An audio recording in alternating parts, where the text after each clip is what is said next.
మనం కోసిన నిమ్మకాయలన్నీ డబ్బాలో వేసేసుకొని ఈ గ్లాస్ నిండా ఉప్పు వేసేసుకోవాలా. ఉప్పు గ్లాస్ నిండా వేసేసుకొని దీనికి సగం గ్లాసు కారం వేసుకోవాలా. సగం గ్లాసు కారం వేసేస్తున్నాను. కొందరు కారం వేసుకోరు, ఉప్పు పసుపు వేసుకుంటారు. కానీ కారం వేసుకుంటే కూడా టేస్ట్ బాగుంటుంది. కారం వేపితే మరీ పుల్లగా అనిపించింది. ఇంకా పసుపు వేసేసుకొని కలిపేసుకున్నాము. పసుపు కొలత ఏమి వేసుకోబడలేదు. ఒక 2 టీ స్పూన్లు 3 టీ స్పూన్లు వేసుకుంటే సరిపోద్ది. మొత్తం కలుపుకున్నాము. మొత్తం కలిపేసుకున్నాము. దీంట్లో తాలింపు ఏమి వేసుకోబడలేదండి. కాకపోతే ఇప్పుడు అందరు నిమ్మకాయ ఊరగాయలు కూడా తాలింపు వేసేస్తున్నారు.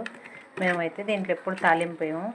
ఇలా వేసేసి ఒక 10 డేస్ పక్కన పెట్టేసామనుకో బాగా ఊరిపోద్ది. ఇప్పుడు పెరుగన్నంలో తిన్న టేస్ట్ బాగుంటుంది. మొత్తం కలిపినాక చూపిస్తాను. మొత్తం కలిపేసామండి. కలిపేస్తే ఇట్లా వచ్చేసింది.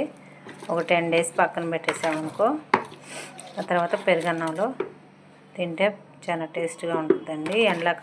ఎండాకాలం కాబట్టి నిమ్మకాయ ఊరగాయ ఉంటే కొంచెం మజ్జిగన్నం తినైనా ఉండొచ్చు, బాగుంటుంది చల్లగా. అది పక్కన పెట్టేసేద్దాము.